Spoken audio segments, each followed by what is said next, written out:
I'm going to try to be brief, but there's a lot of things to show you, so I'll be going fairly rapidly. First of all, I'd like to say that the subtitle of this talk was a low-tech oblique no-tech approach. And as you can see, there are bits of sort of Meccano, or actually the German version of Meccano called tricks, and various interactive bits and pieces, including some Swiss toilet roll. As soon as I say something Swiss, it sounds like Swiss chocolate. I mean, I bought some Swiss toilet roll, you know. They actually got a packet of 18, so I can take some home for me mother. It'll be quite nice. I won the Prix Ars Electronica, the Golden Ika, the very first one in 1987 in Linz in Austria. It was the same year that a guy called John Lasseter won the animation part of it. He moved an Anglepoise lamp. You might have seen some of the later manifestations of that. And I won it in the computer graphics section. In those days, you had to send in color slides that you took physically with a a silver-based camera or film in a camera off the screen. And one person on the jury, I won't divulge who, but he was the founder of Pixar, said that I must have cheated because even he, with some of his equipment, couldn't get the nuances of color that I got. Now, what he didn't know, and what I certainly didn't say at the time, was that I was using a BBC Micro. Now, do you remember, even in other countries, the BBC microcomputer? It came out in the 70s, late 70s. It had 32K of memory, 32 kilobytes of memory. It was a huge amount for the time. And it used a rotten old monitor with 16 colors at low resolution or 4 colors at high resolution. Now remember, high resolution was 200 by 300 points. Now I set up the camera and thought, oh dear, every line in this picture is jaggy. There are aliases, staircases everywhere. So all I did, and this won the prize, I made an exposure of about 3 seconds and thumped the monitor. This was kinetic magneto imaging assistance or whatever. And it's gone downhill ever since. So I went from this very high-tech approach to a sort of no-tech, low-tech approach, which I'm going to try to convince you of this evening. Zombie pataphysics, I have to define 1 or 2 terms, and I will spend most of the time, approximately 42 minutes, defining the terms that I'm going to use. You might imagine that I will zoom into some central point, but before that central point, or in fact instantly after that central point, we shall zoom out again and go to something else, and you'll be thinking, where was it? Where was the truthful, full of intellectual promise core to his talk? Try to attend very carefully. It shall pass at the speed, if not of light, of an EasyJet flight from Berlin to Geneva, which is actually not all that fast, but whatever. I'm going to need at least 2 volunteers, one pretty soon and one later. The second one is a very easy proposition. The first one needs somebody who at least understands some of my English and is not afraid to sit up here with me and act as a kind of commentator on what I'm saying. And I realize that this is a difficult thing to ask, but if nobody comes, we'll sit here all fucking afternoon. So I would quite like somebody to come. Now, the reason for this is because I know that we have to make lots of sound and light and movement and things these days to make any proposition interesting. The first thing that I'm going to do, therefore, is to, and this joins into into the last speaker a little bit. I was so convinced by what he said, it made me want to rush out and buy fans or whatever it was, get fans and make money. The problem is that I've been convinced by everybody I've ever seen speaking at these kind of conferences I mean, he's right. I know he's right. Although I would have liked to have had enough time and brain cells to do a kind of neo-Marxist analysis of some of the things that of his assumptions, but nonetheless, I am deeply convinced. Pataphysics and zombie are all about not being convinced, and therefore this sets up a terrible tension, which is the second reason I have a lot of toilet paper here.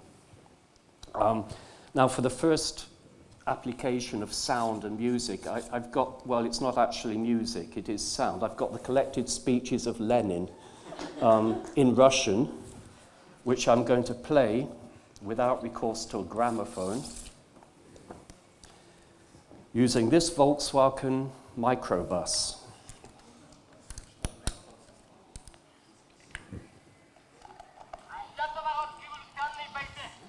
This should last approximately half the time. It will give a kind of slightly interfering background information.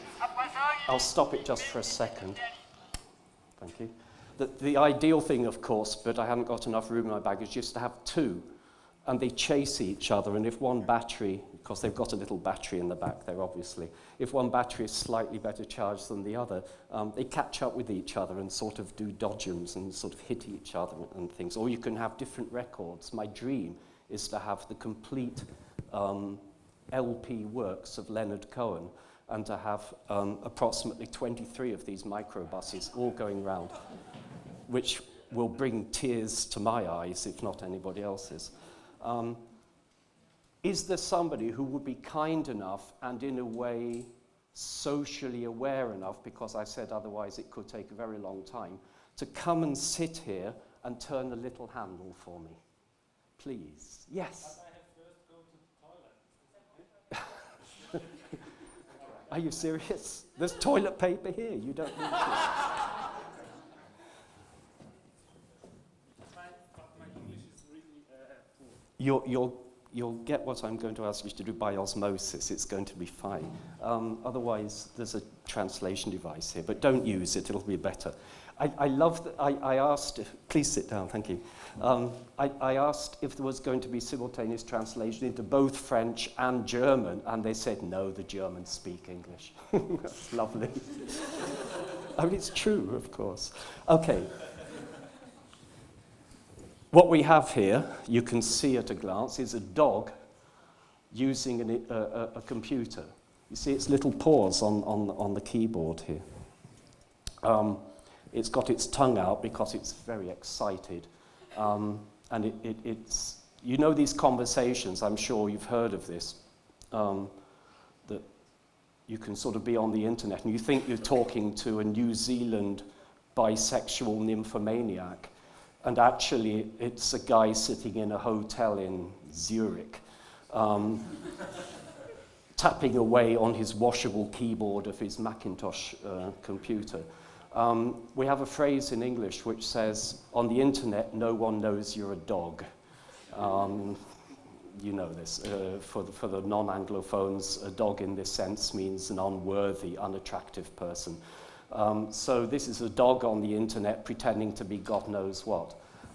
It's a deeply interactive thing. There is a handle here, and you'll observe that when I turn the handle, he wags his tail.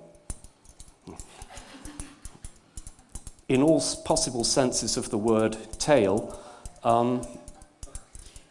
the point is, and there's no other way to put this, this masturbating dog is a wankometer. This is to say that, I wonder what the translator made of that. This is to say that I would like you, if you please, no, you can sit down. I wouldn't ask you to stand all this time. We have got 4.5 hours, haven't we? So, yes. I would like you, when you sense that what I'm saying is more or less okay and truthful, no, au contraire, just to turn it in a normal kind of way, but never stop, okay? You may, there's some water here if you want. But if you find that what I'm saying is slightly masturbatory, that it's a bit pretentious, un peu gonflé, on peut dire, then please, you can make him, because as you may have seen by an accident of Toyota-like proportions, his tail is on exactly the same axis as well, this. And so that when he wags his tail, he does that. And this is a sign. If I see you turning that really fast, I'll change the subject or try to be a bit more sensible. Okay, thank you very much. Yeah, that's a good sort of, well, this is not very interesting, but maybe it's going to get better. That's that sort of speed. It's lovely, thank you. And of course, the bus will go round.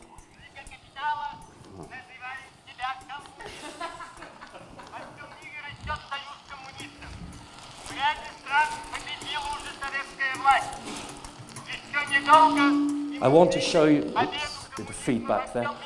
I want to show you some color slides.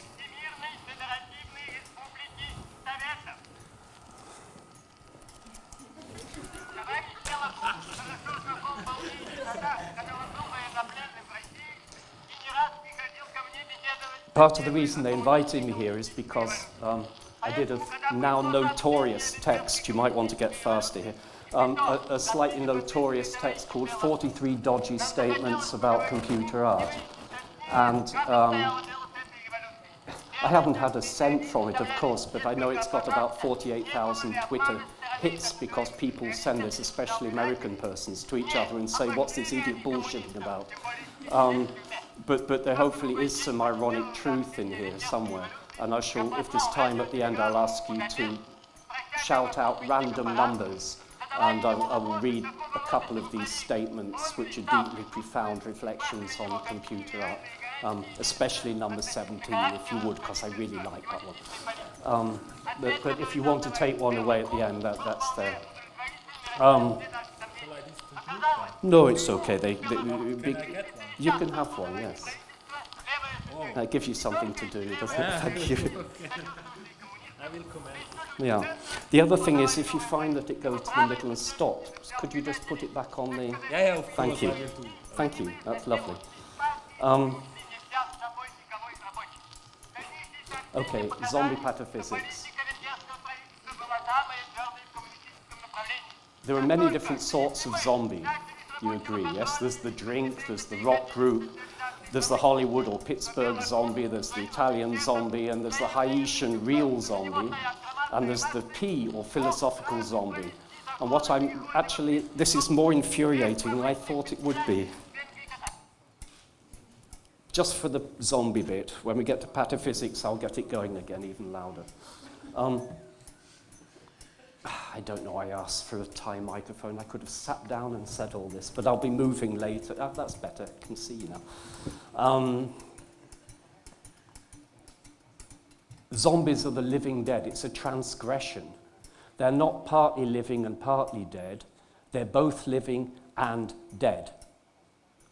And it's a really useful concept in lots of ways.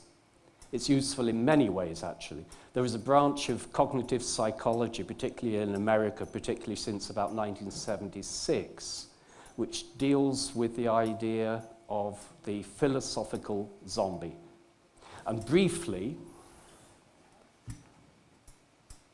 the argument goes, it's by a guy called David Chalmers, if you can imagine a zombie who is identical in every possible way to us. I mean, there's really no test, right? Forget it. You cannot tell the difference. But it's a zombie. Then you must believe. It's lovely. I think about the translator. When she just said alors, I thought, oh, alors quoi, je ne sais pas. What was I saying? Yes, you must believe in the existence of a soul. In other words, if you imagine a zombie who's like us in every possible way, but it's a zombie, the only possible difference can be that it's a zombie without a soul. Now, this argument, as the philosopher Dennett said, is so bad it's not even wrong, but it is an excellent way of thinking about computers making art, for example. You know, if you've got a soulless, emotionless man without qualities, Robert Musil and stuff, making art. What does that mean? Well, I've got my first-year students, and what we do is turn them into zombies and get them to sort of make art and computer-based stuff and things like that. To aid them in this, and I'm going to ask you to do the same thing, there's a small thing that we have to do with the toilet paper in a few minutes, which actually turns people into the living, stinking dead, but only temporarily. It is for this reason that in the preamble to my talk, which they've shamelessly not distributed, I asked people not to drink the night before and to not eat any kind of chicken for 5 weeks. You may need more toilet paper than you think when the zombie effect kicks in. But clearly they wanted this to happen, so on their own heads be it.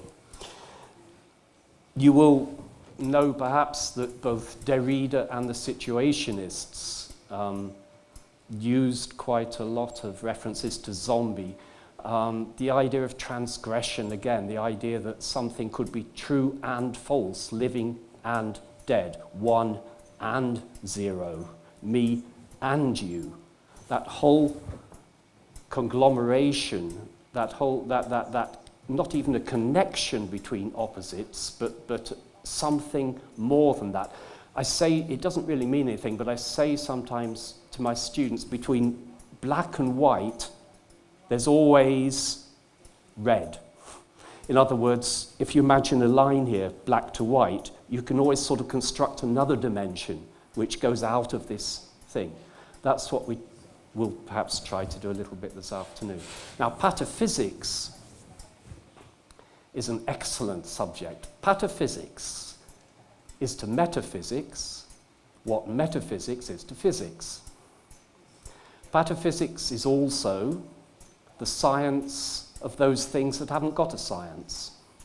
It's both a parody of science and a game, and something that's deadly serious. There is a Paris College of Pataphysics, of which I'm very honoured to hold the chair of catachemistry and speculative metallurgy. And there are such institutions in London, Buenos Aires, Berlin, and I'm sure somewhere in Switzerland too. At the bottom of a lake, I should think. Pataphysics says, no, let's start with the physicist, sorry. The physicist says, the physicist says, I have a computer and it makes art. No, that's just boredom. That's not bullshit. Come on, come on. The metaphysician says, do I have a computer and does it make art? The pataphysician says, I don't have a computer and it makes art. Pataphysics expects the unexpected. This gets a bit weird, actually, because if you expect the unexpected, then clearly if the expected comes, you get the problem. Well, he does anyway.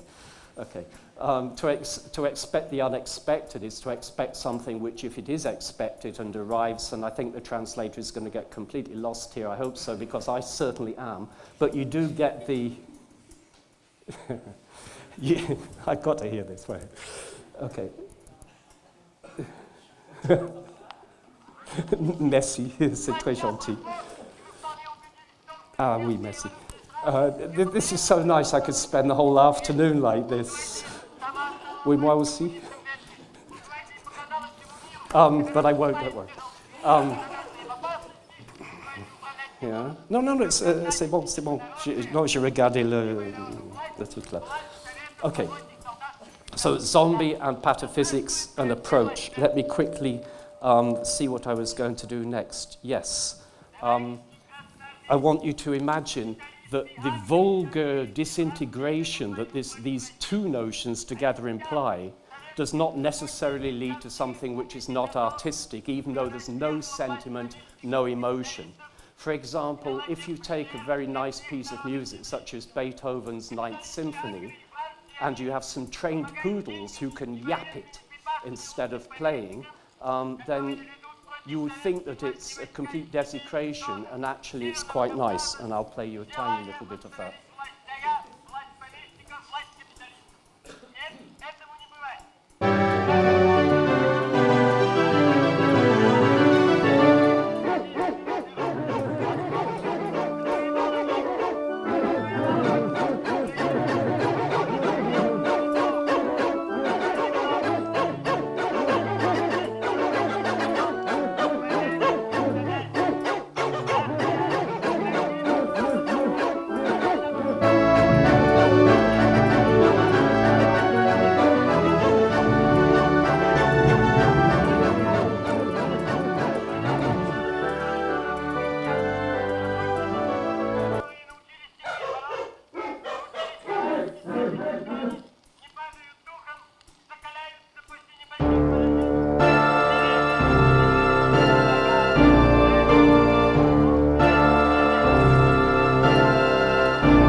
You get the idea.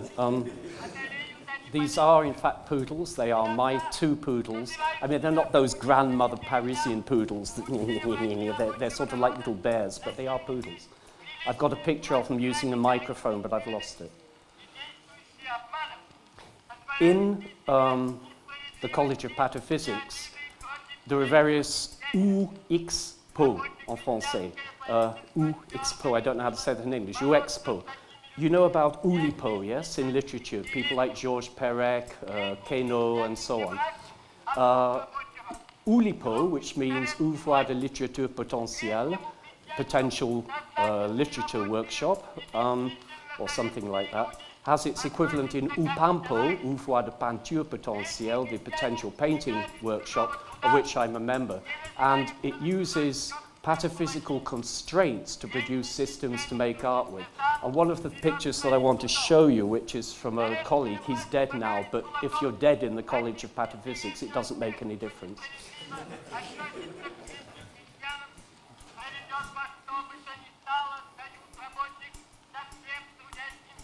And of course I can't find it. I really can't. So I'll show you a different one. This is Nicole Kidman turned inside out.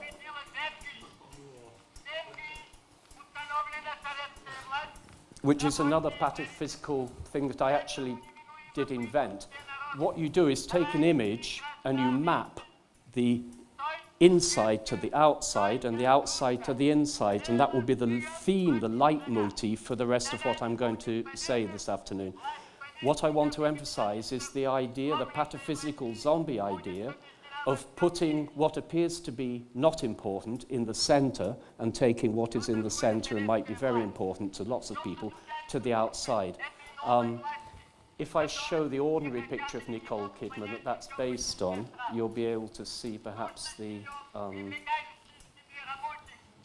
put them both up. There she is. God bless her. And there's the Mona Lisa turned inside out because I clicked the wrong image, but that also gives you... Okay, so if I sort of move that over, you get the idea, yeah? So the space in the center there is what surrounded her, so that's gone to the middle. And for example, the eyes have gone towards the edge because they're fairly central. All that pink in the large image is her nose, I suppose, the center of her face, which has gone to the outside. Now this becomes quite interesting because it's a way of analyzing lots of what might go on in video games and in animation and so on. The idea of taking something again from the center, putting it at the edges, taking the edges. What would that mean with a film? Let's say a conventional narrative with a beginning and a middle and an end. It means the middle goes to the end and the beginning, and they go to the center. Now, what would that mean with, let's say, The Godfather? What would that mean with even Mickey Mouse? It becomes an interesting proposition. What would it mean with music? Well, that's very easy to do. I won't do it now, but if you download something like Melody, a piece of free music software, in which you can copy and paste just like a text, obviously you can take the outer portions and maybe invert them or whatever you want, put them in the middle and take the middle and put it at the ends and see what that gives, you know. So that Frère Jacques actually ends up in the middle and Sonia goes at the end or the beginning or something like that. It hurts to think about, doesn't it? It is this hurting to think about that I want to propose as an antidote to some of the more hysterical manifestations of technology pretending to be art. One of the statements says, if you use state-of-the-art technology, you just produce state-of-the-technology art. And what I'm trying to do is to use a very low-tech, no-tech approach to raising one or two issues that might then feed back into extremely high technology applications, but maybe with a new red between the black and white dimension. I don't claim any great shakes for them, but it seems one of the only justifiable things that I as an artist at least can do is to sort of, it's not deconstruction exactly, it's kind of, again I would have to use the technical term, it's kind of fucking around with things, you know, see what happens. You could, yeah, you're right. I think we'll put this down a little bit and put its little sapphire needle to bed. Sorry. No, I think it was possibly a bit much.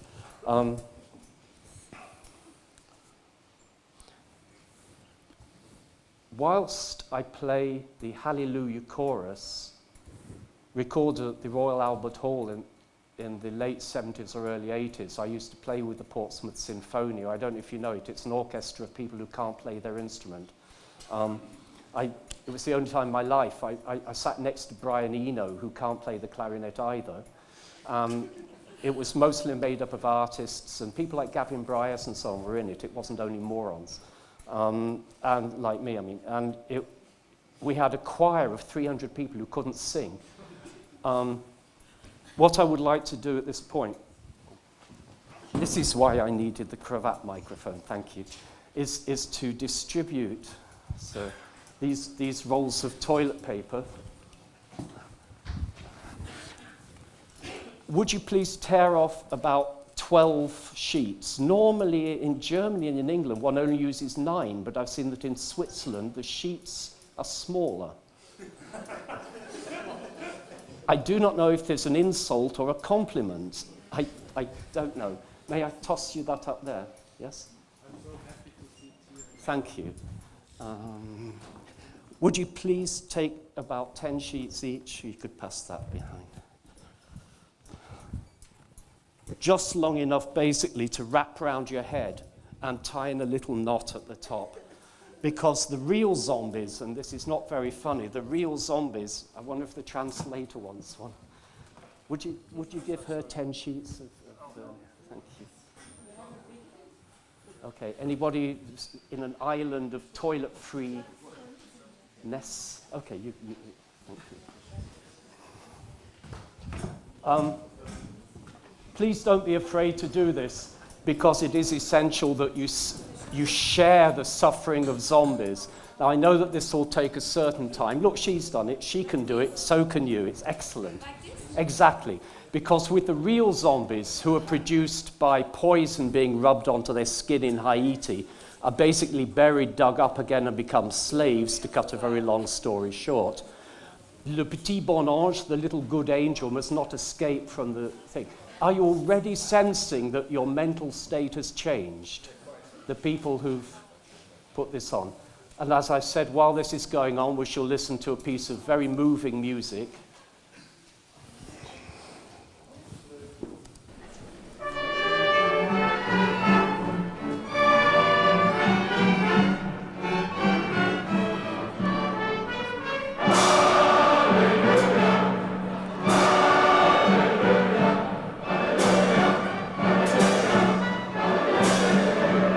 Now take the obligatory photograph for my mother.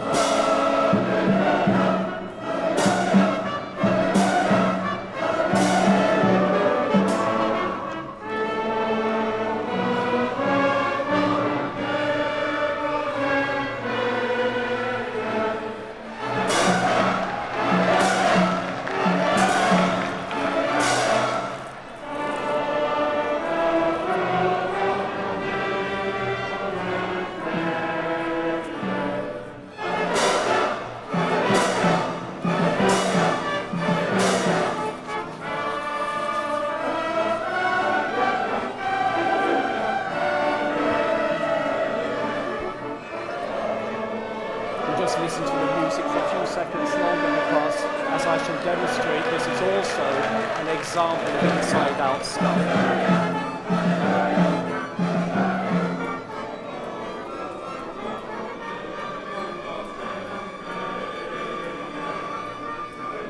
You can imagine half of them, they're lost with the music. Where are we? Where are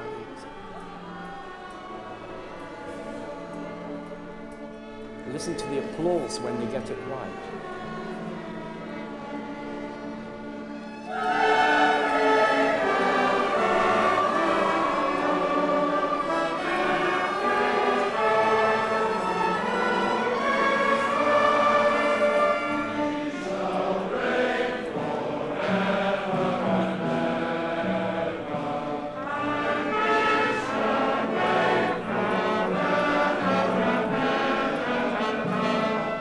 Okay, that continues, and you can get it on the internet, but it's very, very, very, very rare. But exceptionally wonderful. The reason for this is, okay, let's imagine, and it's true, that we had a pianist who was really quite good. Not perfect, but quite good. Tchaikovsky's Second Piano Concerto. Everybody knows it by heart. Da da da dum da da da da da da da da da da da da da da da da da. And what is it now? Nobody knows. They think, oh God, what? Where are we? So you have the music more or less going. Oh, that's really cool. That's good. The music kind of going along, and then it deconstructed itself, and you had waves of incomprehension going through the orchestra, let alone the audience. People brought their grandmothers and children to these concerts. We played at the Royal Albert Hall and really big concert places like this. It's an orchestra of about 100 people, really big. And people would see the posters saying the Portsmouth Sinfonia play the popular classics, and it would be like, you know, Tchaikovsky, Beethoven, Mozart, maybe the Rolling Stones, whatever. And they bring their families, and then after about 2 seconds of Also sprach Zarathustra, played very hesitantly on a small drum, you'd see half the people on the floor pissing themselves with laughter, and the other half of the audience asking for their money back, you know, because they didn't know the orchestra was so bad. There was a beauty about this, and which is why it attracted many really good musicians who played instruments which were not their own by any means, and artists and so on. And I would like to suggest that with that, the fragmentation, the mistakes became the point, and the good bits became the boring part. Like when they get it right here, everybody claps, but with relief, and they wait for the next mistake. Wouldn't it be nice if all computer art was like that? If we just use bugs and mistakes instead of everything going right all the time. I know these are ideal propositions that I'm putting forward, but I see it as a kind of antidote to one or two things. Yes, what I want to assert is that the purpose of the computer in art is to render it difficult and problematic, not to make it simple and accessible. I don't want simple and accessible in art. Sod it. I want difficult, problematic stuff I have to work at to make sense of. That's revolutionary. Reform is making something simpler so that it can work a bit better. Revolution is making something initially problematical, difficult, so that you have to go to a higher level to sort it out. And I want games, and of course there are. And I want film, and of course there is, that will do that rather than the opposite, or at least both, you know. Let's not kick anything out, but let's accept one or two nice things in as well. Maybe another 5 or 10 minutes we have. Does somebody know? Okay. Because I want to show you some ideas very quickly. I've got 2 mice connected to this computer. Here they are. Watch what happens if I move this one and then that one about the same speed. Nothing happens. Well, they're averaging each other out. On a Macintosh, you can connect up to 32 keyboards and 32 mice. And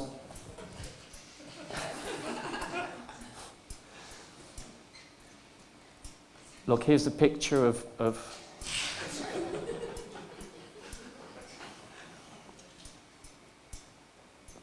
and you see what you can do is you get everybody to use Photoshop all at once. 32 people with 32 mice or 32 graph pads or something and 32 keyboards. And of course it's chaotic. It's wonderful. Writing a story together, the computer doesn't care where it's getting its input from. So I'm writing "the cat sat on the mat." Somebody else is writing something else. And if it's even just two of us, like the computer is making an average of my two movements here, it will also just put those two inputs from the keyboard together. We'll end up writing, well, will it be nonsense? Let's see. We should try that. Just get two keyboards for those rich people with two computers with two keyboards, plug them both into one and see what happens. Try using a very simple, downloadable for nothing racing car game with 8 people, each using a mouse to sort of, you okay? Yeah. It works with the left hand if you like as well. Oh, this is, oh, that's lovely. Can I take a picture of that? Thank you. Will you excuse me just a minute? This is so sweet. I would never have thought of that. Thank you, that's really great.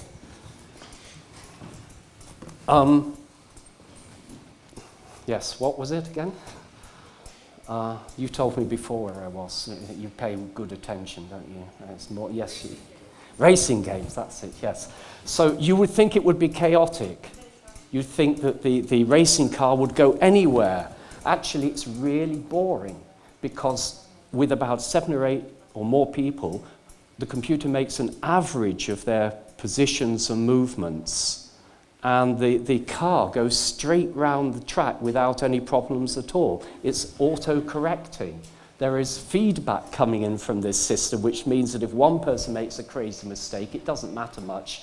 It gets lost in the... Now, this I find is really interesting. But if you actually get up at a conference about, you know, the future of gaming with computers and suggest that, oh, I just did. Well, you can try it sometime. Inside outs, yes, stuff going in the middle. You know, talking about, that's my radio mic transmitter, that won't work. I'm looking for an iPod. Oh, I found one. That's good. Talking about iPod applications, do you know the cat piano? Oh,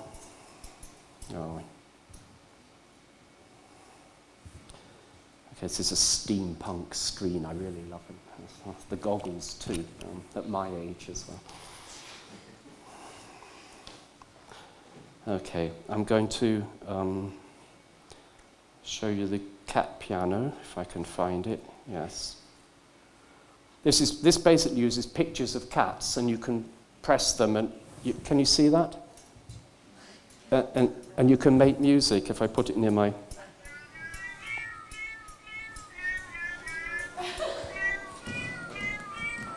Okay, and you can amuse yourself for some time while that's going on a rainy day. It's really nice. You can even, it's polyphonic. You can play sort of cat chords.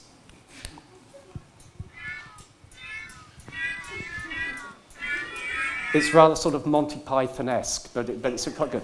But why I'm showing you this is the following. Please download it. It really, you can get a free version even, I think, but it's only about a euro anyway. The point is that if you don't play a note, the cats start doing things. If you take away the central point of this, which is to meow, meow, meow, if you stop doing that, the cats lick their paws and look at each other and sort of move and shift around. And it's beautiful. And whenever I've shown this to colleagues or students, they say, don't touch it, we just want to see the cats moving.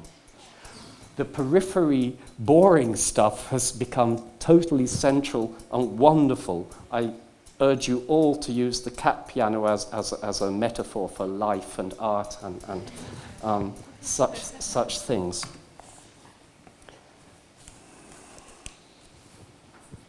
I'm going to skip rather a lot. I just want to show you a magic trick because magic is very important with what we do with the students as well.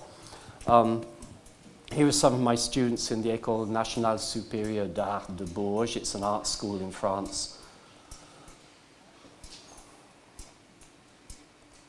And they're doing sort of pataphysical things here.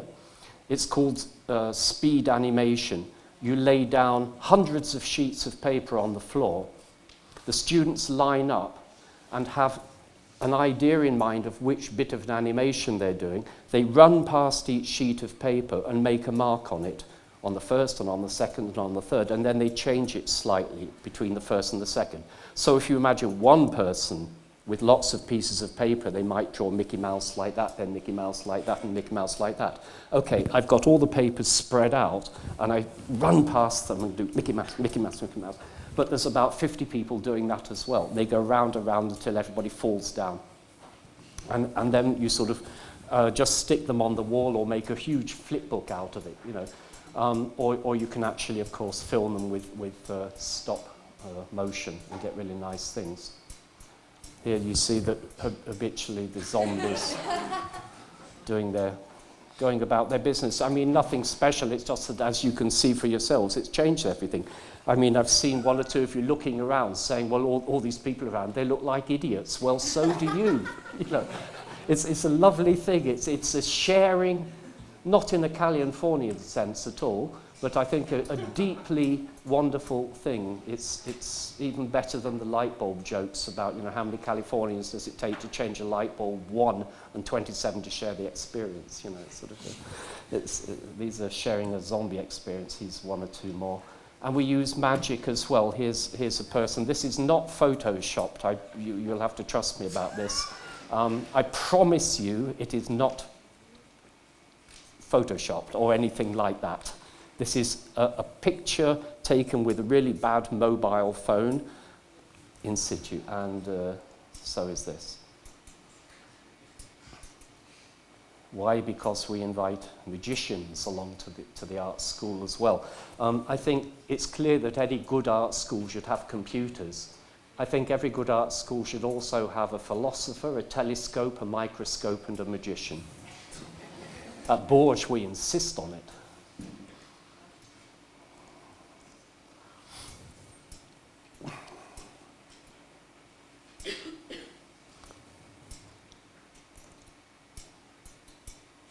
Look into my eyes, ladies and gentlemen.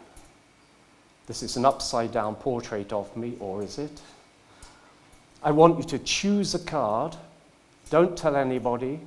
Just think about your own card. When you've chosen it, I want you to look into my eyes in the picture, not these eyes on up there. Okay? You've chosen your card? Now think about it and look into my eyes.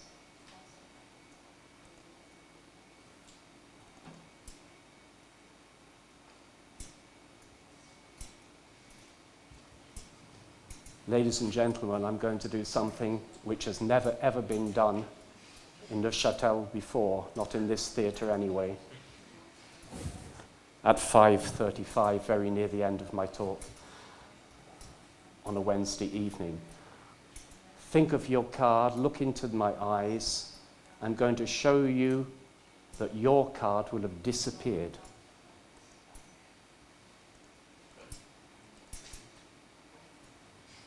It's gone.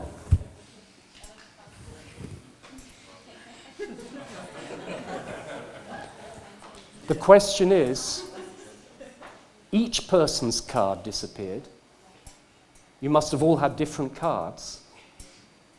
That's good.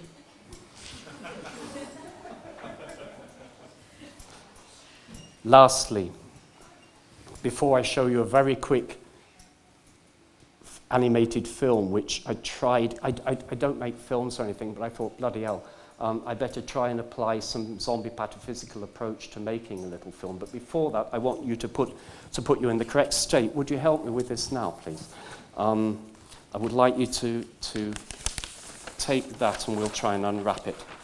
This is an incredible illusion. You cannot believe what your brain tells you. Please bear this in mind. You cannot believe what your brain tells you. I would like to ask you, which of these lines do you think is the longest? Who thinks that line A is the longest line? One person, 2, 3, 4. Who thinks that line B is the longest one? Oh, who thinks they're both the same? Oh dear, you've seen it before, yeah? Except not this time. Line A is 10 centimeters longer.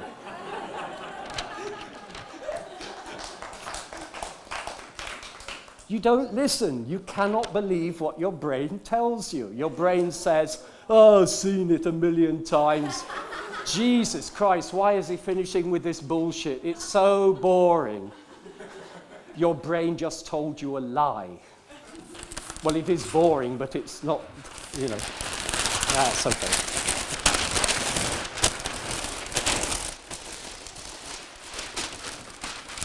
Thank you. Okay. Oh, I was going to use that just to show you that it really is 10 centimeters. I forgot, but it's a pretty ruler, isn't it? It's sort of lovely color, I find. Okay, last thing, a very quick animated film. I lay no claim to anything about this except that I couldn't have done it not without a huge piece of technology, au contraire. It's really low resolution nonsense. Well, it isn't nonsense, but it's low resolution, certainly. But I couldn't have done it without a sort of zombie pataphysical approach. Now, you may well say to yourselves, and I expect you will, well, why do it anyway? But that's a different matter. Where are we? Videos.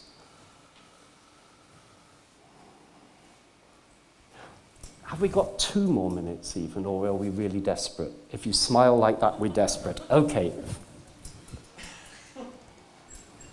I was going to show somebody else's film, but we'll watch this. Ray, I hope you're more impressed with me now. Huh? If you'll forgive me, I'll share my good luck with your Lithuania. Just a moment.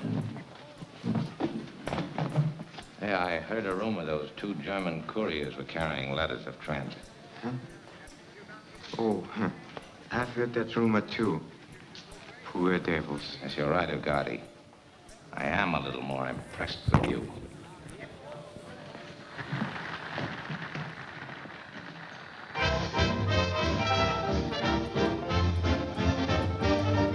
Say, who's got trouble? We got trouble. How much trouble? Too much trouble. Well, now, don't you frown. Just knuckle down and knock on wood. Who's unhappy? We're unhappy. How unhappy? Too unhappy. Uh-oh, that won't do. When you are blue, just knock on wood. Who's unlucky? We're unlucky. How unlucky?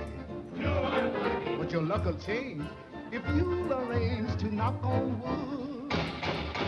Who's got nothing? We got nothing. How much nothing? Too much nothing. Say nothing's not an awful lot, but knock on wood. Now who's happy? We're happy. Just how happy? Very happy. That's the way we're gonna stay, so knock on wood. Now who's lucky? We're all lucky. Just how lucky? Very lucky. Well, smile up then, and once again, let's knock on wood.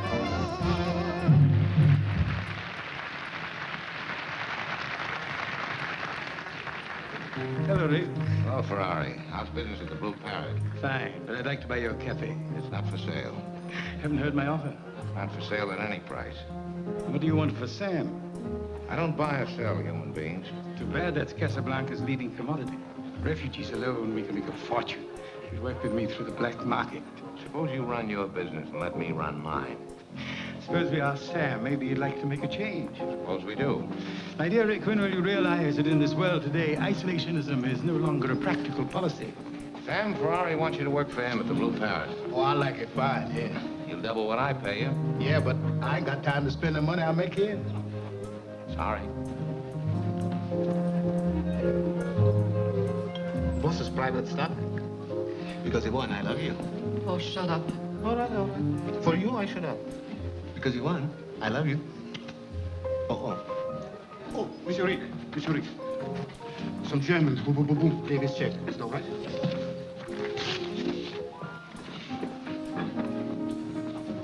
Where were you last night? That's so long ago, I don't remember. Will I see you tonight? I never make plans that far ahead. Well,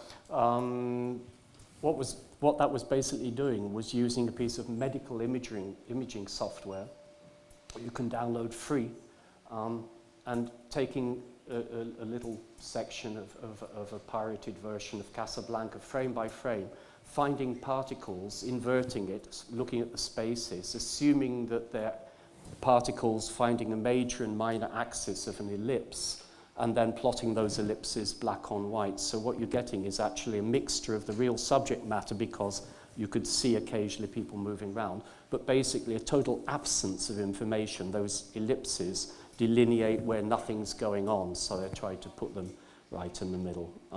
Voila. I'm sure you can do it with a piece of expensive software in 2 seconds flat. This took about an afternoon to do, something like that, on a very slow computer. So, okay, there, thank you. Please just remember the 2 lines, which this time weren't the same. Only zombies, she was very good, only zombies get that they're not the same length. So a good half dozen of you, the zombification worked. You are bloody zombies. Thank you very much.